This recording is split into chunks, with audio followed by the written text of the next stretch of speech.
Welcome, everyone. I'll start in just a few minutes. Thank you for coming. Should have a very good, at least by the registration, we should have a very good turnout tonight.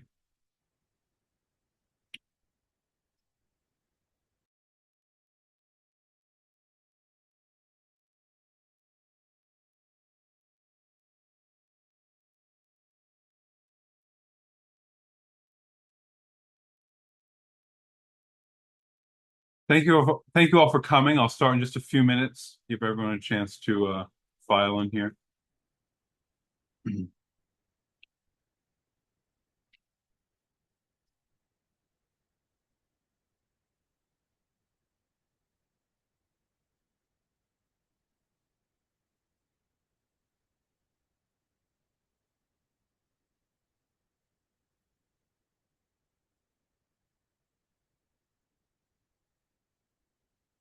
Thank you all for coming. I'll start in just a few minutes. We've got some more people coming in.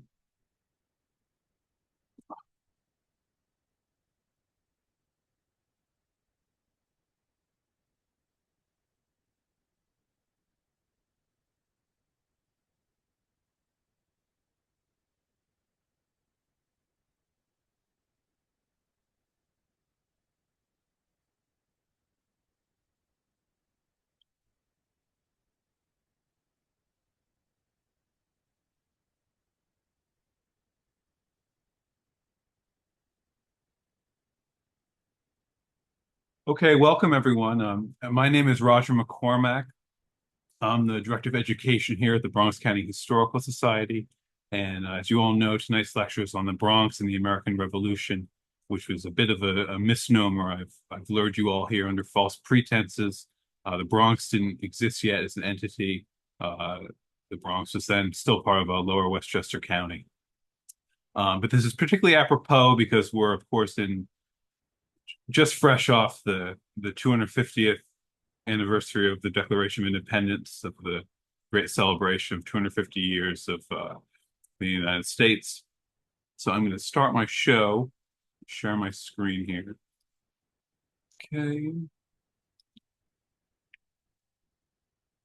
So I'm going to start by kind of giving like a prehistory of the Revolution, going to the 17th century.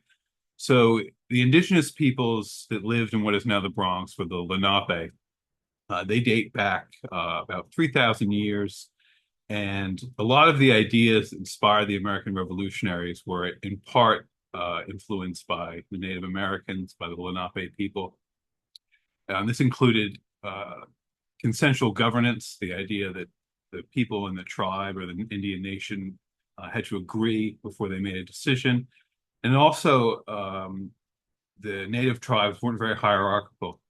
So there's that liberty that becomes part of the revolutionary creed is derived in a lot of ways from the Lenape, from the native tribes in New York and in the United States.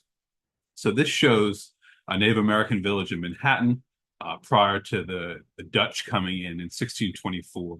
So last year, or 2 years ago, pardon me, was 400 years of New York City, and New Amsterdam is founded. And the Dutch have a huge influence in not just Manhattan, but also in the Bronx as well. So I'll talk more about this later. But going back to kind of the revolution to the 17th century, the prehistory of the revolution. The American Revolution, in many ways, is a civil war. It divides families between loyalists and patriot, and it also divides a lot of native people. Some bet on the loyalist side, and others, like the chief Ninham here,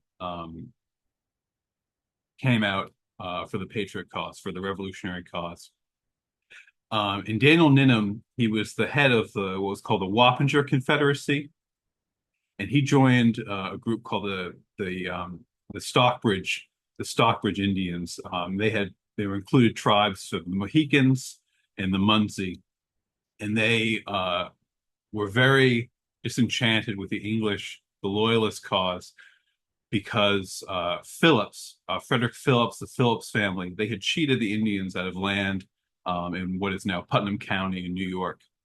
So Daniel Ninham was very much opposed to the Loyalists. He thought they would cheat him again, and he served as scouts for George Washington during the American Revolution.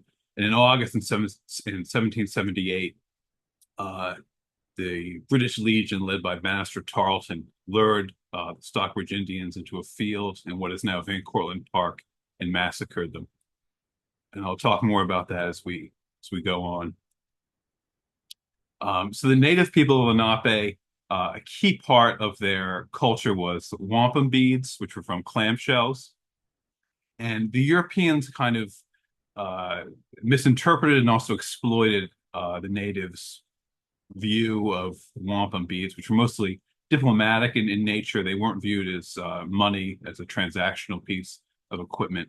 But this is a photograph of the Bronx River, which for the Native American tribes was a key part of their livelihood, fishing and so on, as well as farming as well. The soil in the Bronx, before it was paved over later in history, it was very, very, very rich, very good soil, very close to the Hudson River, obviously, and to the East River and the Long Island Sound. So particularly the East Bronx had very rich, loamy soil.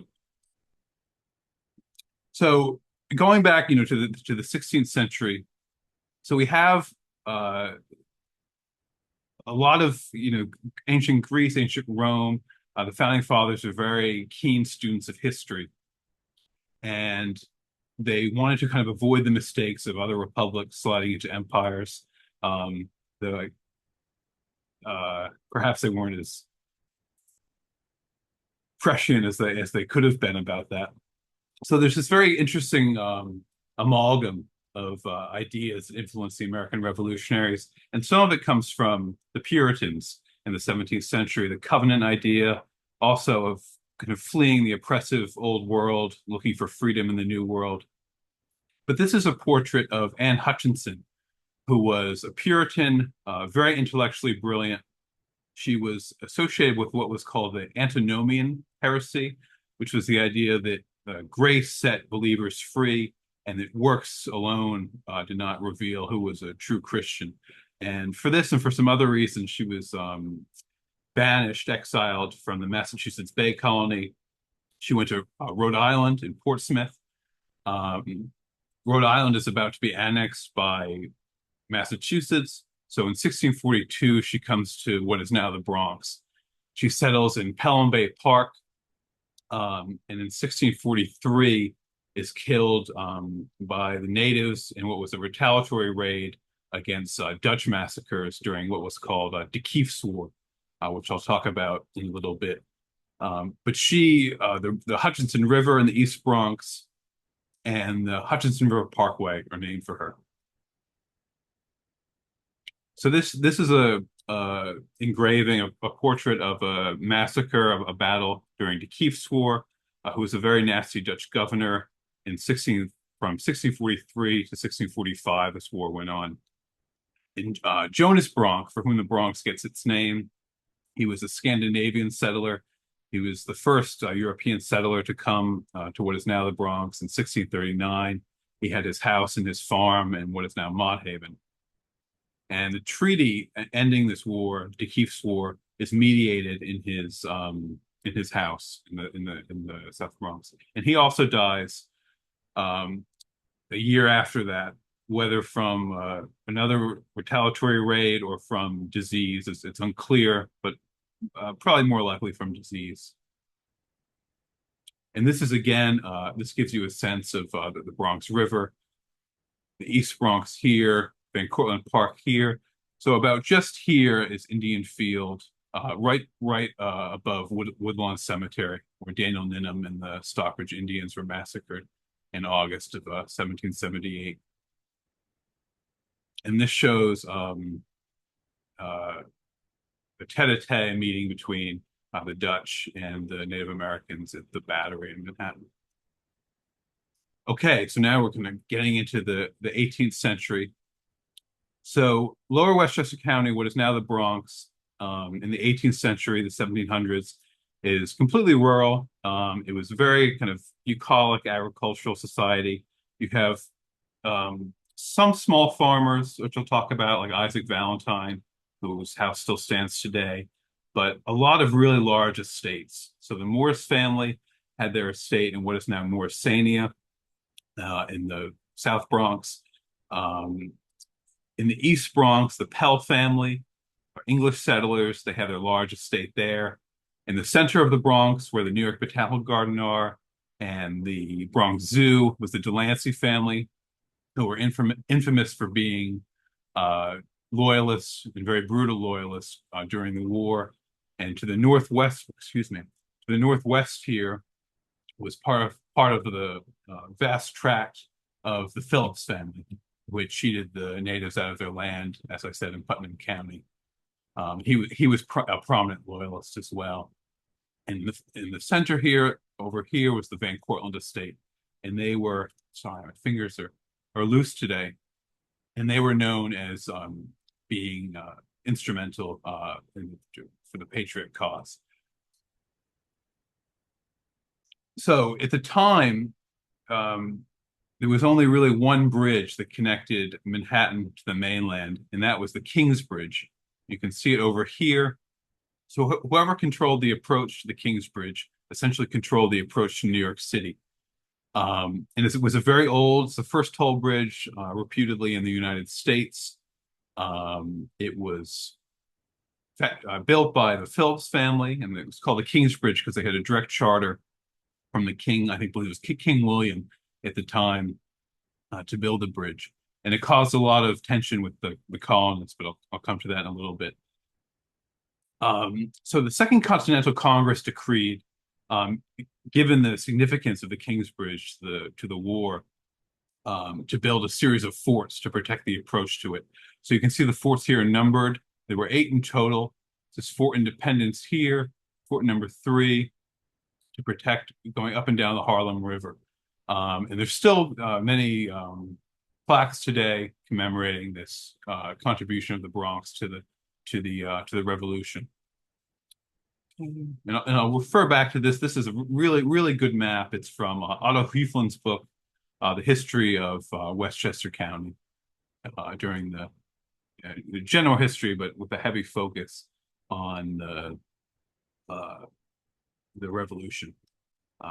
So the British, the plan is, and they land in 1776, and Washington is quickly forced to retreat during the Battle of Long Island, and he's trapped in what was called Harlem Heights, but is now called Washington Heights for obvious reasons.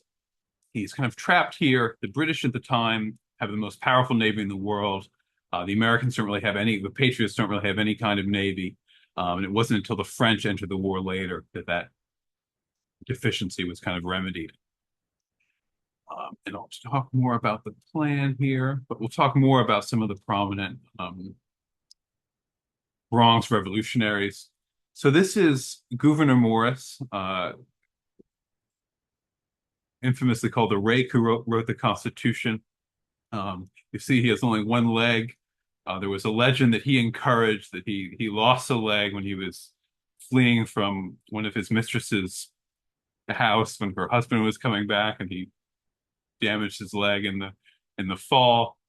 I think the real story is that it was caught in a carriage wheel, and he lost it as a result of that.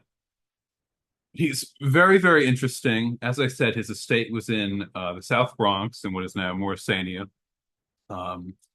His family is also very interesting. It's divided. So his half-brother, Lewis Morris, signs the Declaration of Independence, but his mother, Anne Morris, was a loyalist. She thought that the revolution was a terrible mistake. And Morris is very interesting. He was almost like an aristocratic radical or a Tory radical. He's very skeptical about democracy. There's a wonderful quote where he says that the mob begin to think and reason, and then he calls them poor reptiles.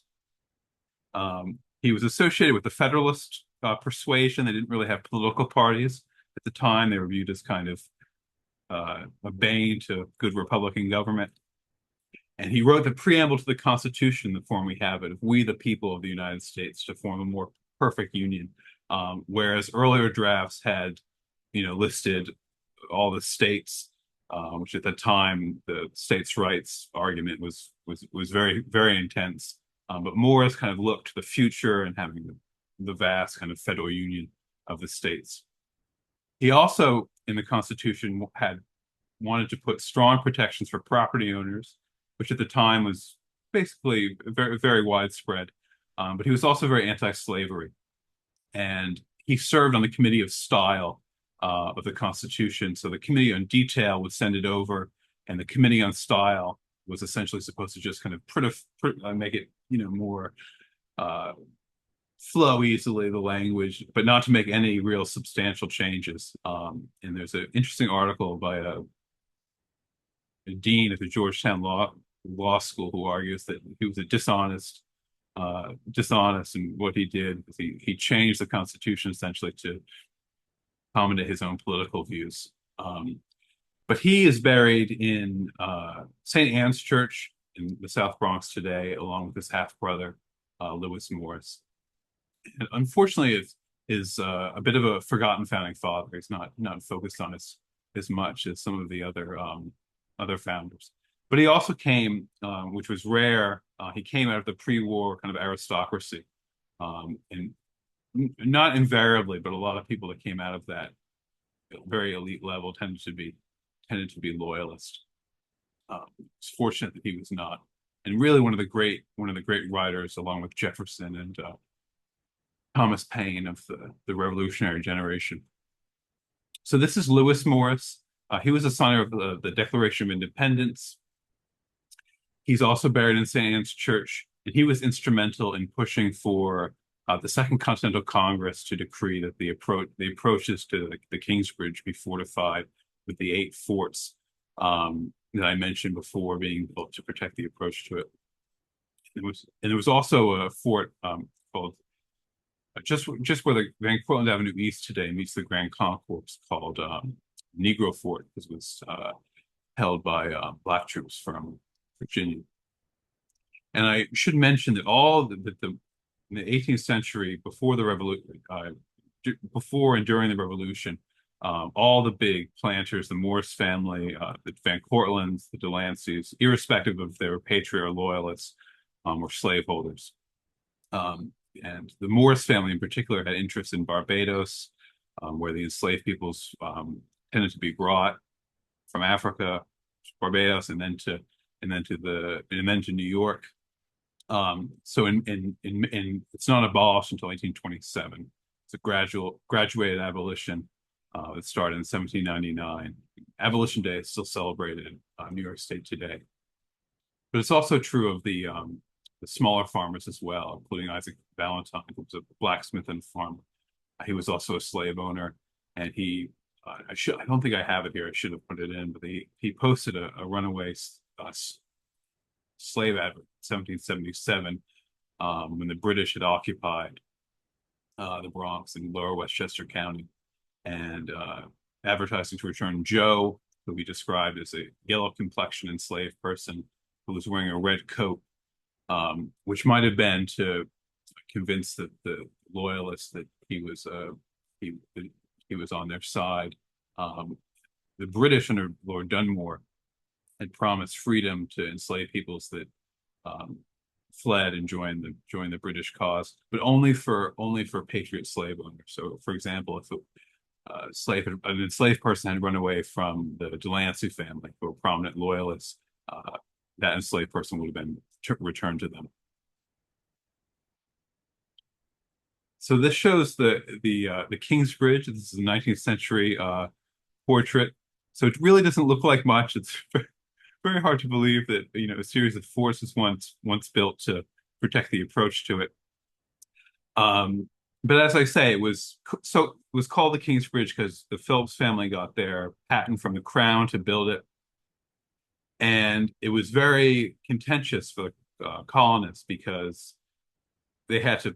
If you weren't an agent of the Crown, you had to pay a toll on basically every cow, every appurtenance you brought across the bridge.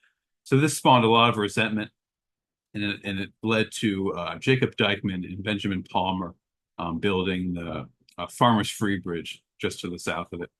think not too far from where Dyckman Street is today. And the Kingsbridge, and this shows it in the 20th century when they're starting to build up the area. Pardon me, from the 1890s, when they're starting to not urbanize per se, but to develop the area. What was I going to say? And this is where Broadway and West 230th Street is today. I guess by the U-Haul station. And this shows it in 1913, which is the same time they're filling in Spuyten Creek. And it's still there. It's buried under the asphalt in Marble Hill. This is one of the last known photographs of it. So if any of you are interested in doing archaeology, there's probably some interesting finds you could explore there. So this is a map. This is from my friend of mine who has written on the history of the Revolution in Westchester County, and also a very good book on the Battle of White Plains. Stephen DeVillo. He was very gracious enough to let me use this. So I don't know if you can see the mouse, but in Upper Manhattan, this is where Washington is encamped.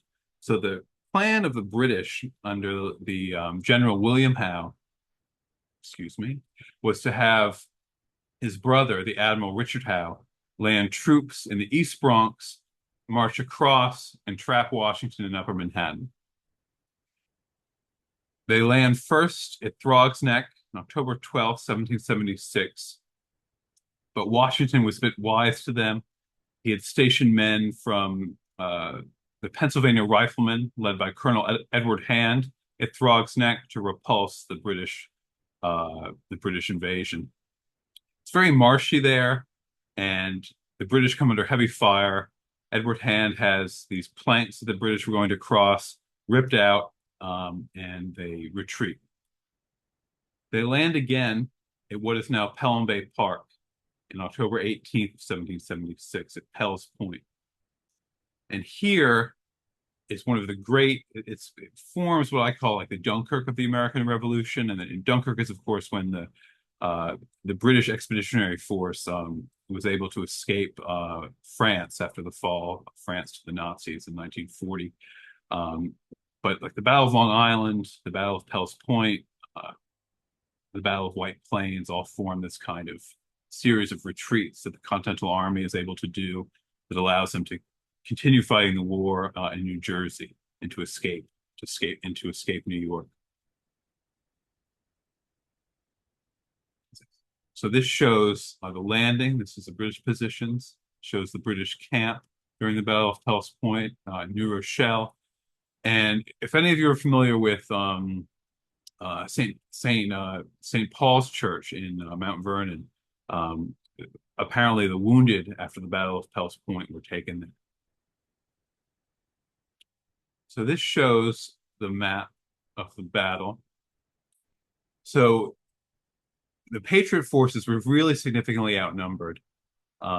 Excuse me one second. I see. Q&A.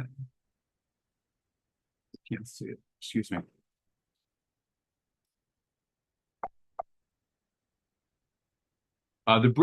The Patriot troops are very outnumbered. They have about 750 troops as against Howe's 3,000 British and Hessian troops from Hesse in Germany, who were not really mercenaries, but were kind of enlisted in the cause due to the King George's German roots. Washington is alerted to this movement by John Glover, who was the head of the Marblehead Mariners. He led the amphibious retreats from across the East River after the Battle of Long Island, and his battalion was called the Marblehead Mariners. And they were interesting. They were racially integrated, which wasn't as unusual as we might think, but he was one of the first groups to do so. And he came from Marblehead in Massachusetts. And he also led the successful crossing across the Delaware River prior to the Battle of Trenton. Successful, of course. But here, Glover was very smart. He realized the British were, had a huge force to oppose him. So he lined up his men on either side of the Split Rock Road, which was a classic New England road. It had large rock walls on either side. So one battalion would be crouched behind a rock wall. They would fire on the British and then retreat. Then the other side of the road would do the same in a kind of leapfrogging pattern. And it made the British think that they were very significantly outnumbered. And it allowed Washington to retreat to White Plains to fight the Battle of White Plains there and also lose that battle essentially. And then to retreat into New Jersey and to continue the revolution there. Yeah, Washington had issues with his flank, including during the Battle of Long Island. It was called the Jamaica Gap that he didn't protect. So I always tell my tour guides, when they leave the museums, to always check behind it. If someone might have snuck into the grounds, and you have to be very careful that the museum is secure. But I try to use these examples to get to them, but I'm not sure if it always has the intended effect. So this is the Admiral Howe, who, along with his brother, the General William Howe, was instrumental in this failed strategy to entrap Washington in Harlem Heights. And there's a legend that it was a foggy night during the Battle of Long Island, and they were escaping. The Continental Army was escaping across the East River, and Washington was the last one across, which is very hard to think of any recent president being able to do something like that. But there's a legend the brothers were in Brooklyn Heights, and brothers Howe were in Brooklyn Heights partying a little bit, and it was because they were drunk that they didn't see the Continental Army escaping in the night. But that does sound like a bit of a tall tale to me. So this shows, this is a map of Pelham Bay Park where the battle takes place. It would have been up here where the battle happened. Pardon me, down here. Sorry about that. And this today is the largest park in New York City. It's about 3,000 acres, and is really, really interesting ecologically. So this is John Glover. He was a colonel. He tries to leave the Continental Army not too long after the Battle of Pell's Point, but Washington convinces him to stay on and later to lead the successful crossing of the Delaware, as I mentioned before the Battle of Trenton. But this is in the Boston Common in Massachusetts, and sadly we have no statue of Anne Hutchinson in the Bronx, which I didn't know, but I think would be good to have. So this is a map of Eastchester. So it's interesting. The area of what is now basically the north central Bronx and lower Westchester County becomes known as what's called the neutral ground. It's not really held by either side during the Revolution. The Patriot forces had their positions here in Peekskill. The British line basically was here from the Kingsbridge out to Westchester, what is now Westchester Square, and below that was occupied. Below the South Bronx was occupied by the British. So this area becomes extremely, very, very, very rough for the residents living here. You have a lot of marauding guerrilla bands. The last rural sheriff of Westchester County, James Delancey, he led a group called the Refugees because they supposedly took refuge under the king. And he was known for being particularly brutal, for stealing crops, for massacring people loyal to the Patriots, and kind of just stealing indiscriminately from farmers in the area. And I wanted to read, there's a wonderful quote, if I can find it here, about what happens to this area after the revolution ends.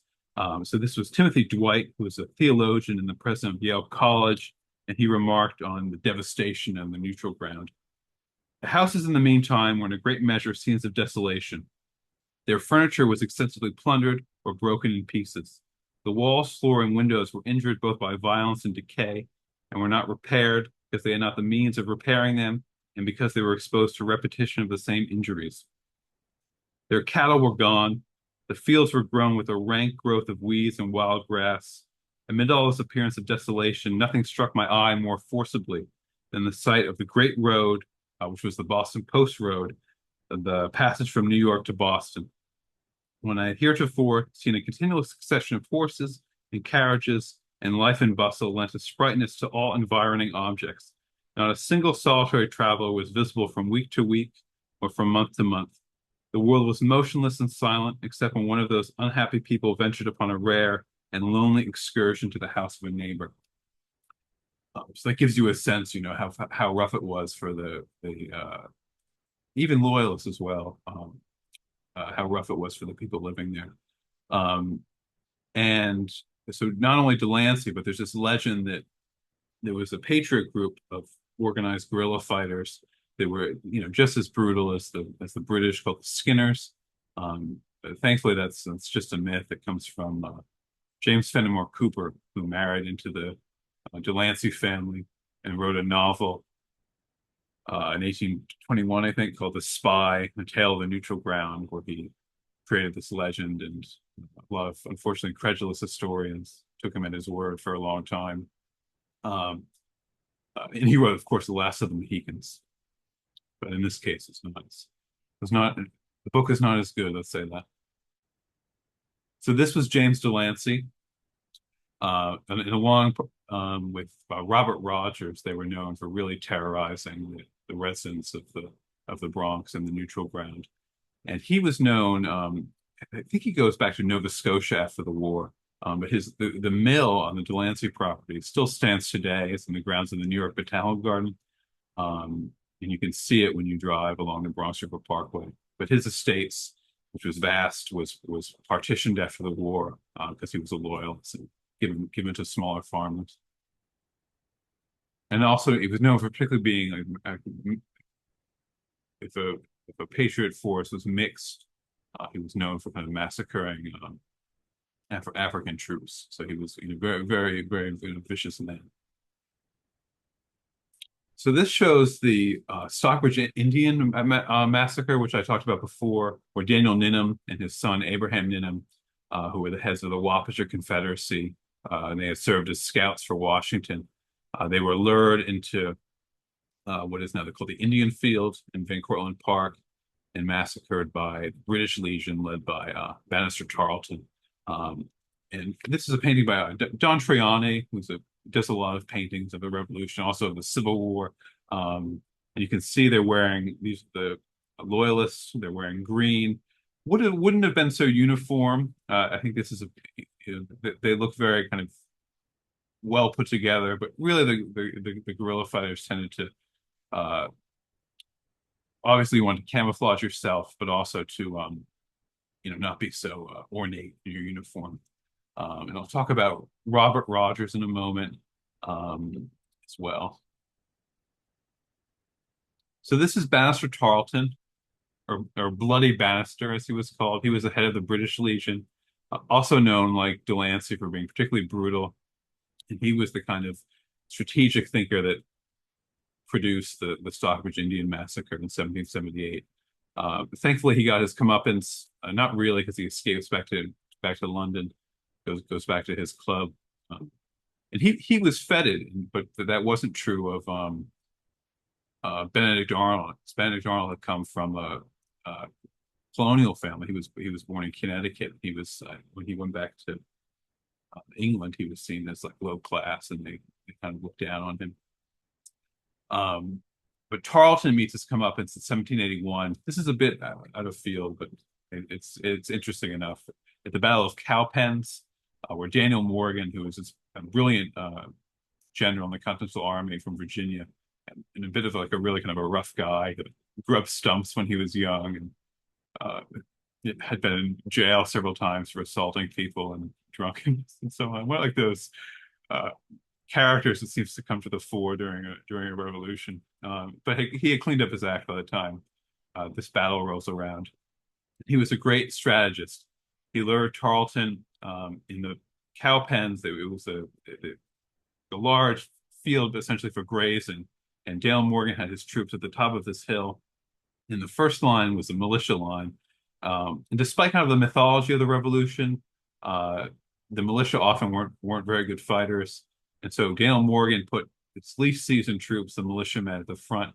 He told them to fire one volley and then retreat. And then behind them, he had the seasoned, the regular army, the Continental Army troops stationed. So the militia retreats.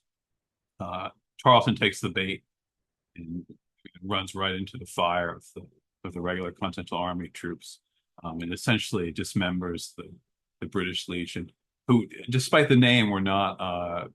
Very few of them were uh, British Imperial troops. Most of them were loyalists serving in the Legion. So this is Glover's Rock. This commemorates the Battle of Pell's Point.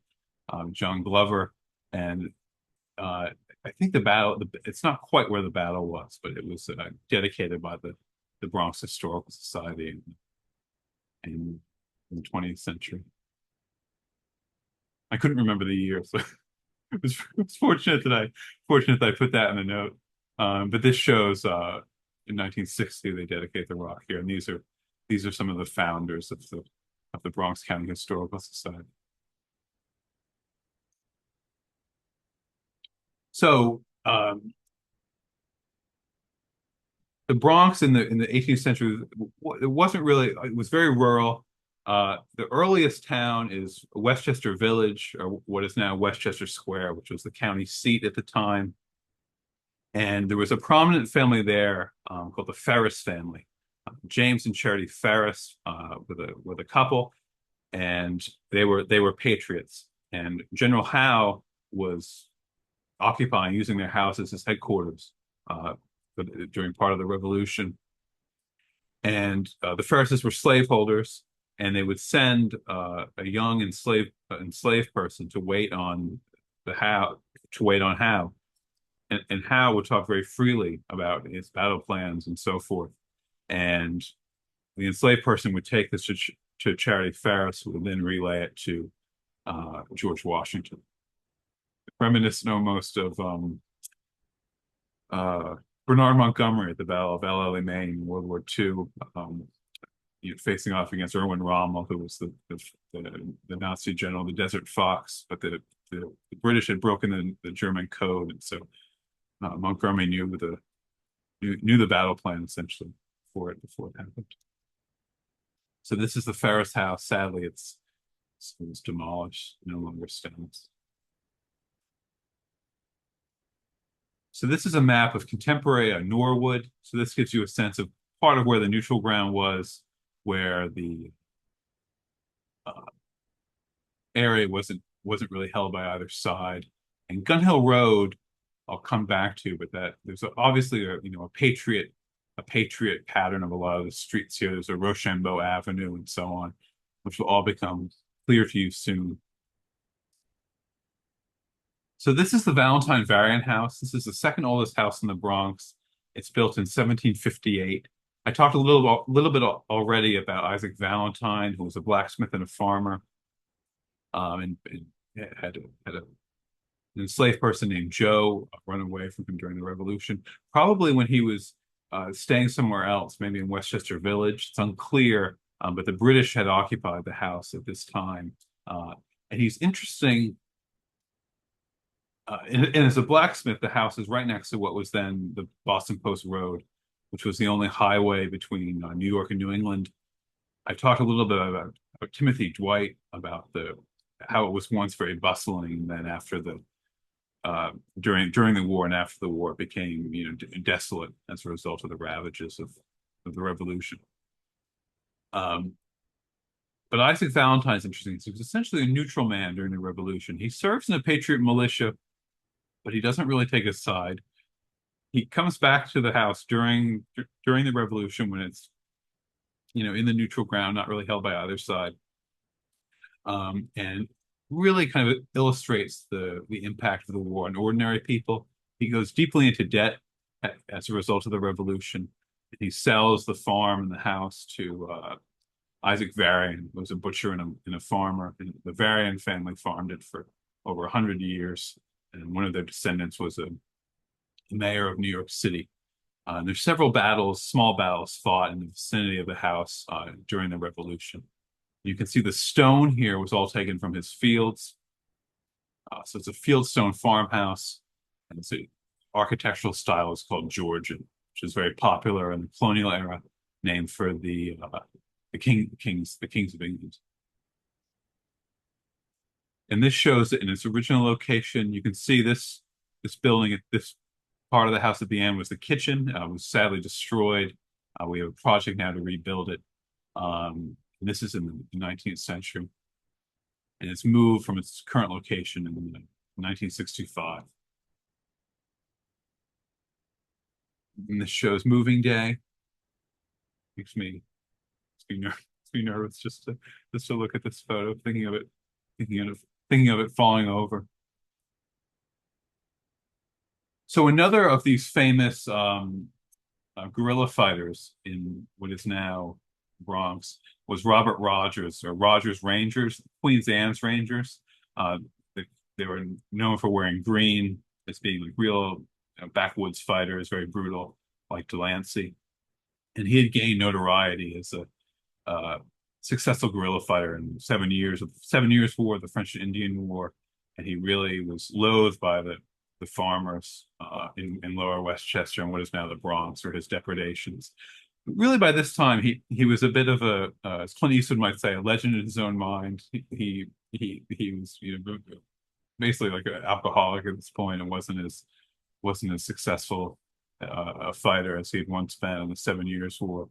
But the Rogers rules for Rangers are still used for the U.S. Army Rangers in their training. He was also involved in the Stockbridge Indian Massacre with Bannister Tarleton. So Washington in 1777 is very hard pressed in New Jersey, not really doing well. It's not really until the Battle of Monmouth that they kind of get their act together. But that's also not really a clear-cut victory either. But that's a discussion for another time. So Washington wants the heat to kind of be taken off of him in New Jersey. So he wants an attack made on New York City. He assigns William Heath to lead the siege of Fort Independence. So the British would think that with a huge force coming in to take back the Kingsbridge. And so he attacks the Harlem River Force in 1777, and it's unsuccessful. It's this terrible rainstorm that destroys their gunpowder supplies. But they fire on the British from what is now Woodlawn Cemetery, and supposedly that's where Gun Hill Road gets its name today. But Nick Dembowski at the Kingsbridge Historical Society found this much earlier map, I believe from the 1740s, that referred to the area in the North Bronx as the Gun Hill. So I don't think he was sure why, but it might have something to do with the shape of the area. Regardless, the battle is fought, just right where Gun Hill Road is today. And it was the siege of Fort Independence, which is on Giles Place and Sedgwick Avenue, along the Jerome Park Reservoir. And they were doing, I should have remembered this, but I can't remember if it was someone doing archaeological work or if it was someone like digging a foundation for a house on Giles Place, and they found a cannonball there. So very, very, very, very interesting stuff. And then here's the Negro Fort, the Grand Concourse, which I talked about before, which was stationed by Black troops from Virginia. And this is oh, and I also should have mentioned that the Stockbridge Indian Massacre is also sometimes called the Battle of Kingsbridge. But this is Israel Putnam, who is a major general, and he also commands American troops in Bainbridge, and they lead another attack close to the Kingsbridge in 1777. Isaac Valentine's farm again serves as the battlefield. He farmed, it was about 300 acres, went west along the Mosholu and east along the Bronx River. And this is modern day Gun Hill Road today, where it crosses the Bronx River.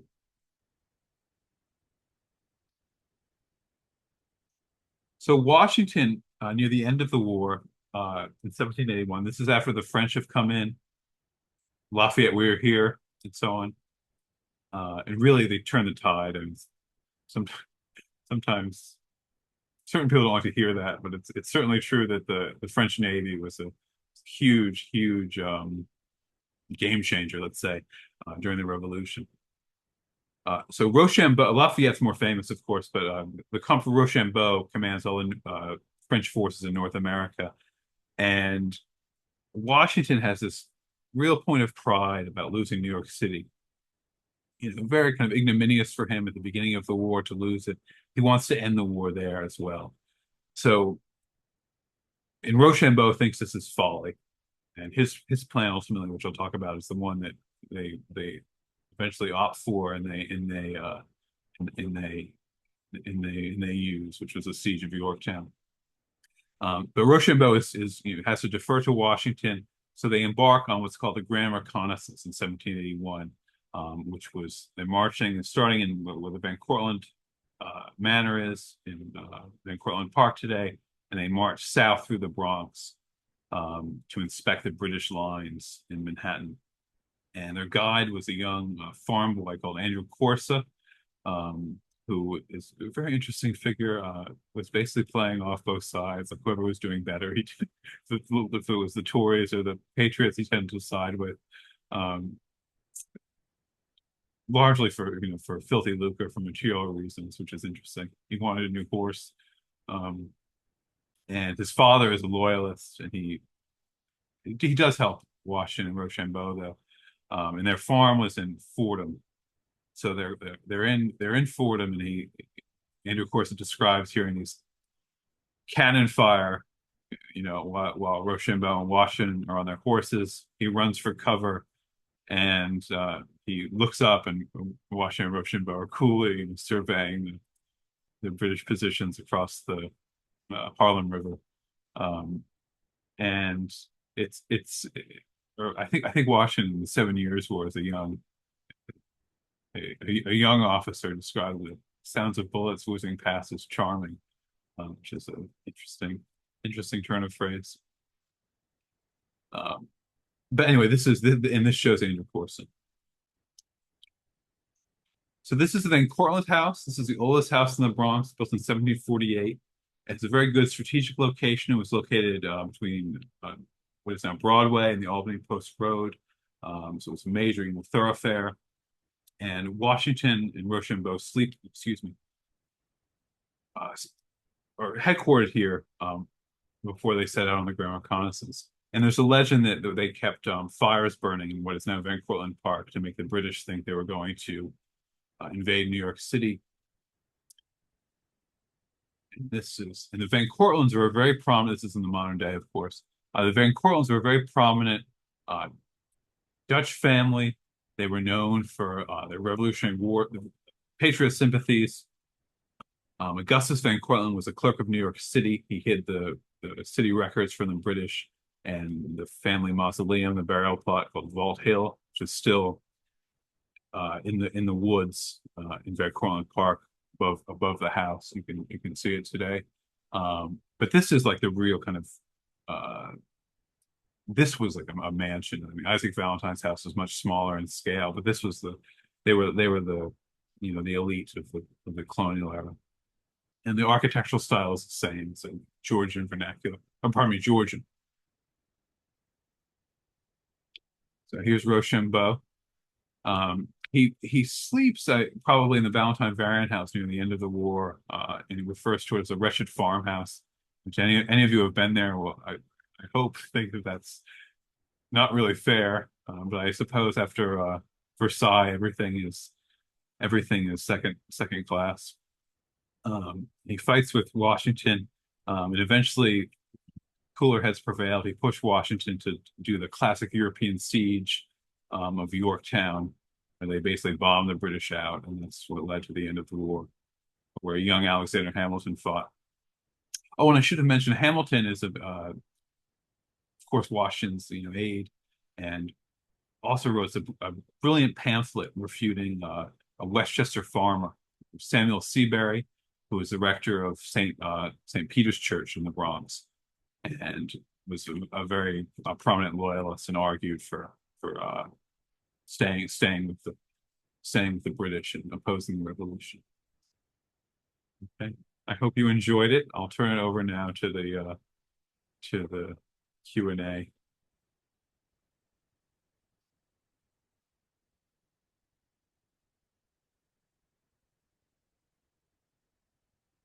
It's the farmers It's the Farmers Bridge, the 207th Street Bridge, or I guess it's the University Heights Bridge. Um, I think it's the University Heights Bridge.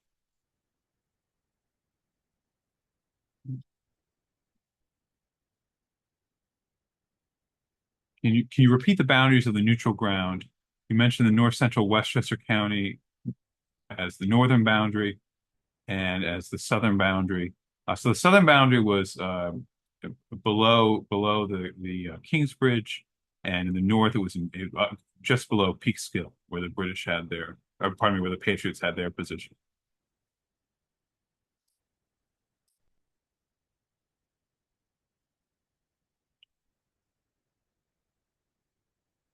Who was the author?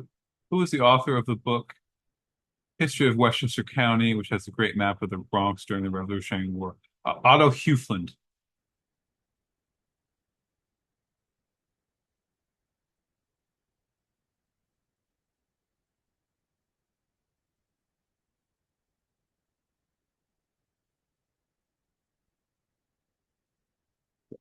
Technical difficulties here. It's not letting me scroll down.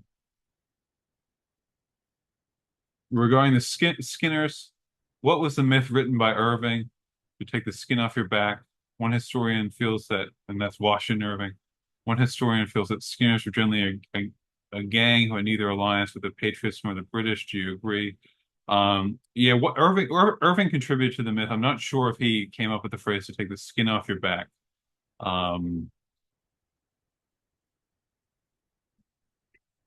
but there's another source that lists the Skinners as being named for Cortlandt Skinner, who was a loyalist commander in New Jersey, and that it was over time kind of conflated as being a patriot force. But in reality, I think it's likely that the Skinners and the Cowboys, which is what they call Delancey's pro loyalist force, were both Tory loyalist bands.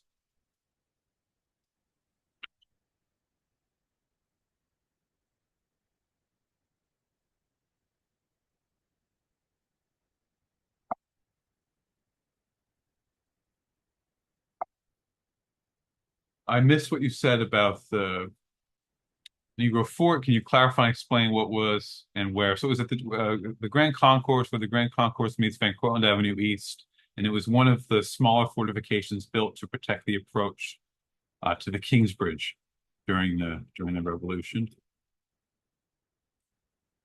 Wasn't there a huge rock citing the spot where Anne Hutchinson was slaughtered? Yes, the famous the Split Rock, which is a very geologically interesting rock. There's like a huge hole in the middle of it, essentially. And there's a legend that she was, and her children were killed as well, that she was hiding uh, in the rock before she was killed. How were the Patriots able to launch attacks when the British had New York under occupation by 1777 and after? Would these attacks by the Patriots be considered guerrilla attacks, and were they possible because the Bronx was less defended than what had been possible in Manhattan? Yeah, so the British Navy had really sealed Manhattan off very well. I don't, it wouldn't be called guerrilla attacks. Some of them were guerrilla, but like the ones I talked about, led by Israel Putnam on the Fort Independence, they were like classical maneuvers. They were coming down uh, from the north where the Patriot positions were. And also, I should have mentioned this in the lecture. Westchester had a bad reputation amongst the Continental Congress, and this included what is now the Bronx. It was called a hotbed of inimicals because it was seen as being very loyalist, a lot of kind of wealthy landowners that didn't want to rock the boat and tended to be loyalists.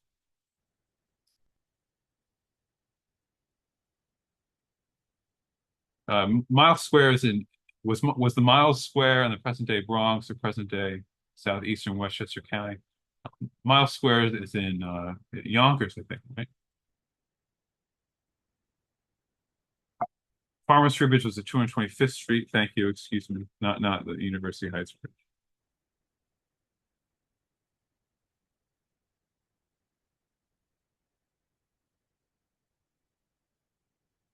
On the map, there was a reference to a playground near the Negro Fort. Was this more of a sports field or more of a playground?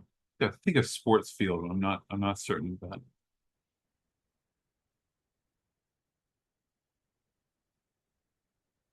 Were the flatlands are now ball fields at Van Cortlandt National, or was the land modified for farming? Um, well, it was converted into a park, so at one point it was, it was all farmland.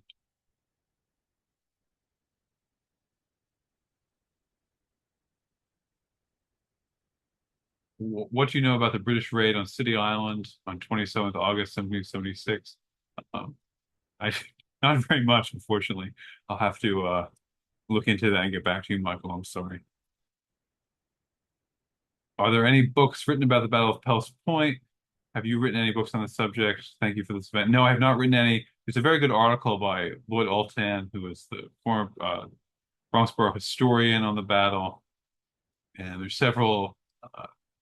And Stephen DeVillo, I talked about the Battle of White Plains. He wrote a history of it. That has a lot about the about Pell's Point as well, and the Otto Hueflin book as well. But and also Stephen Jenkins' story of the Bronx. So there's a lot of different sources. What is the current state of affairs regarding preserving and further researching the numerous sites of Revolutionary War history throughout the Bronx?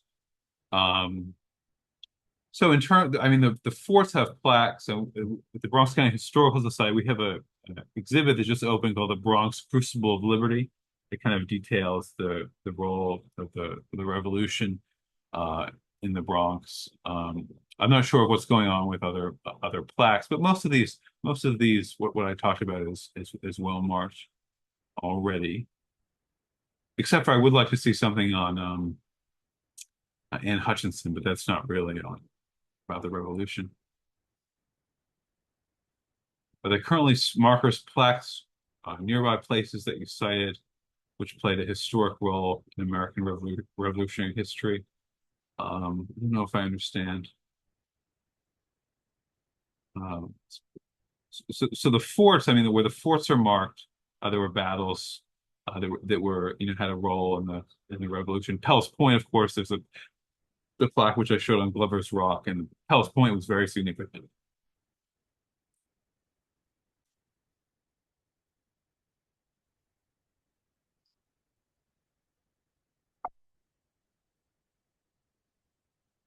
Any other questions? I think I don't know why this isn't showing me.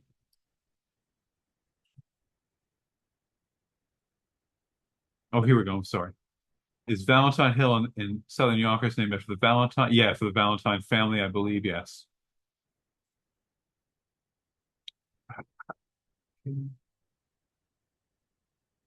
Is the society planning a program to honor Nathan Hale late September 2026? We should do something that would be good. Um, in fact, I'd like to do so. I should have maybe talked more about Major Andre because they catch him in Tarrytown. He was signaling. He, Arnold's wife, Benedict Arnold's wife, was Peggy Shippen. She was a very prominent loyalist. And he so we should do something on kind of that whole affair because it's within our geographical wheel well.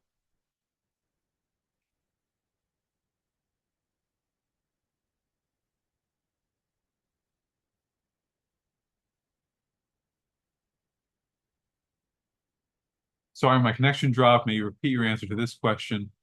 How were the Patriots able to launch attacks when the British had New York under occupation by 1777 and after? Would these attacks by Patriots be considered guerrilla attacks? And were they possible because the Bronx was less defended than what might have been possible in Manhattan? It's true. The Patriots had their positions in northern Westchester County. So pardon me, up in Peekskill. So they were coming from from the north. So it was easier to attack in the neutral ground because it wasn't held by the British. It wasn't really held by either side, which I mentioned. And Manhattan was held very firmly by the British. There were guerrilla attacks by Patriots, but I don't. The battles I talked about, they were like more classical maneuvers than guerrilla fighting.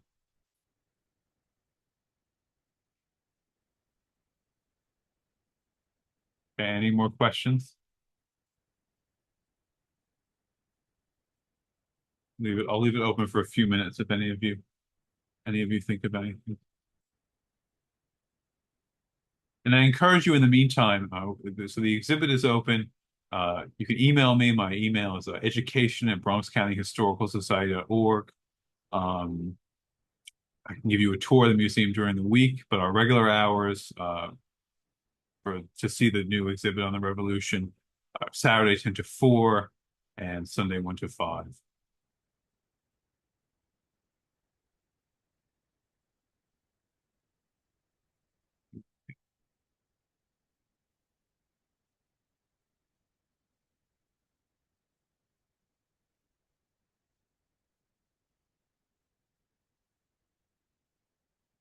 Thank you. Thanks for saying nice things. I won't read. I haven't done a Zoom in a while. I'm losing my touch when I click the Q&A, it blows up in my face, and I have to navigate here. Thank you, everyone. Thank you, many thanks. Okay.